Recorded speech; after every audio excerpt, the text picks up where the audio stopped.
नीतीश का सियासी उत्तराधिकारी कौन, बेटा या ये आईआईटीएन? ये है इशारा। इस पूरे वीडियो के जरिए हम आपको बताएंगे। बिहार की सियासत में कुछ बड़ा होने जा रहा है। बीते करीब 3 दशक से राज्य की राजनीति के केंद्र में रहे मुख्यमंत्री नीतीश कुमार के सियासी उत्तराधिकारी को लेकर अब चर्चा शुरू हो चुकी है। नीतीश कुमार 71 साल के हो चुके हैं। उनके स्वास्थ्य को लेकर भी बीच बीच में चर्चा होती रही है, लेकिन नीतीश ने अपनी पार्टी जेडीयू में अभी तक आधिकारिक रूप से किसी को अपना उत्तराधिकारी नहीं बनाया है। राजनीति के जानकार समय समय पर यह भविष्यवाणी करते हैं कि नीतीश के बाद एक पार्टी के रूप में जेडीयू का अस्तित्व ही खत्म हो जाएगा। इस बात में भी दम लगता है, क्योंकि समाजवादी आंदोलन से निकले तमाम नेता बड़ी ही सफलता के साथ राजनीति में सक्रिय रहते हुए अपने उत्तराधिकारी तय कर चुके हैं। बात चाहे यूपी में दिवंगत मुलायम सिंह यादव की हो, या फिर बिहार में लालू प्रसाद यादव की, या फिर दिवंगत रामविलास पासवान की। इसके अलावा मुलायम पूरी तरह सक्रिय रहते साल 2012 में ही अखिलेश यादव को राज्य की सीएम की कुर्सी सौंप दी थी। इसी तरह बिहार में लालू ने बहुत कम उम्र में छोटे बेटे तेजस्वी यादव को जिम्मेदारी सौंप दी। वो नीतीश के साथ आरजेडी की पहली सरकार में उप मुख्यमंत्री बनाए गए थे। कुछ ऐसी ही कहानी रामविलास पासवान और उनके बेटे और केंद्रीय मंत्री चिराग पासवान की भी है। अब पश्चिम बंगाल की हम बात करेंगे।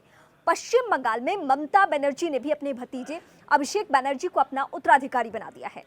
यहां तक कि मायावती भी अपने भतीजे आकाश आनंद को उत्तराधिकारी बनाने की बात कर चुकी हैं। लेकिन इन सब में नीतीश एक ऐसे नेता हैं जिन्होंने अभी तक किसी को अपना उत्तराधिकारी नहीं बनाया है। और इतना ही नहीं, उनके परिवार से कोई दूसरा राजनीति में भी नहीं है। उनके इकलौते बेटे हैं निशांत कुमार, जो बेहद लो प्रोफाइल रहते हैं। वह आज तक किसी राजनीतिक मंच पर अपने पिता के साथ नहीं दिखे हैं। नीतीश के संभावित उत्तराधिकारी ऐसे में देश भर के राजनीतिक पंडितों की नजर में है। नीतीश के संभावित उत्तराधिकारी पर रहती है कि कौन हो सकता है। 3-4 साल पहले तक जेडीयू के एक नेता आरसीपी सिंह को नीतीश का उत्तराधिकारी बताया जाता था। वो जेडीयू के संगठन मंत्री बनाए गए थे। वो राज्यसभा सदस्य और केंद्रीय मंत्री भी थे। 2022 में कुछ खटपट होने के बाद वो नीतीश कुमार से दूर होते चले गए। इस पूर्व आईएएस पर नजर, अब ये कौन है उसके बारे में हम बताते हैं। अब राजनीति के जानकार पूर्व आईएएस अधिकारी मनीष वर्मा को नीतीश के संभावित उत्तराधिकारी के रूप में देख रहे हैं। मनीष 2000 बैच के ओडिशा कैडर के आईएएस ऑफिसर रहे हैं। उन्होंने 2018 में आईएएस से इस्तीफा दे दिया था। फिर वो नीतीश कुमार के साथ करीबी रूप से काम करने लगे। मंगलवार को वो आधिकारिक तौर पर जेडीयू में शामिल हो गए। उन्हें जेडीयू के कार्यकारी अध्यक्ष संजय झा ने पार्टी में शामिल करवाया। वर्मा ने 2024 के लोकसभा चुनाव में जेडीयू के प्रचार अभियान में अहम भूमिका निभाई थी। उन्होंने जेडीयू के कोटे में आई सभी 16 सीटों की जिम्मेदारी उठाई। इसका नतीजा ये हुआ कि जेडीयू को 12 सीटों पर जीत मिली और वो मौजूदा एनडीए की एक बड़ी ताकत बनकर उभरे। वर्मा के पक्ष में 3 फैक्टर्स काम कर रहे हैं। वो 3 फैक्टर्स कौन कौन है इस वक्त मैं बताती हूँ आपको। मनीष वर्मा के नीतीश कुमार के संभावित उत्तराधिकारी होने के पीछे 3 तर्क दिए जा रहे हैं। पहला तर्क ये है, नीतीश लंबे समय से परिवारवाद की राजनीति के धूर विरोधी रहे हैं। ऐसे में वो अपने परिवार में से किसी को अपना उत्तराधिकारी नहीं बनाना चाहते हैं। दूसरा पहलू, नीतीश का कोर वोट बैंक अपना कुर्मी समुदाय है। वो दक्षिण बिहार के नालंदा के आसपास के इलाकों में सबसे ताकतवर भूमिका में है।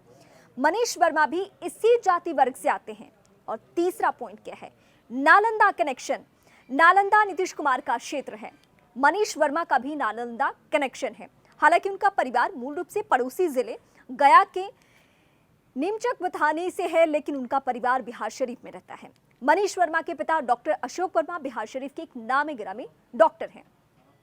लंबे समय से चर्चा चली है नीतीश कुमार के संभावित के तौर पर मनीष वर्मा के नाम की चर्चा लंबे समय से है। उन्होंने 2018 में वीआरएस ले लिया था, लेकिन इससे पहले भी वो 2012 में अपना कैडर बदलवाकर बिहार आ गए थे। वो नीतीश सरकार के वक्त ही पटना और पूर्णिया के जिलाधिकारी रहे। वीआरएस लेने के बाद वो नीतीश कुमार के सलाहकार के तौर पर भी काम करते रहे। उन्होंने सिविल सर्विस की परीक्षा पास करने से पहले आईआईटी दिल्ली से सिविल इंजीनियरिंग में बीटेक भी किया है।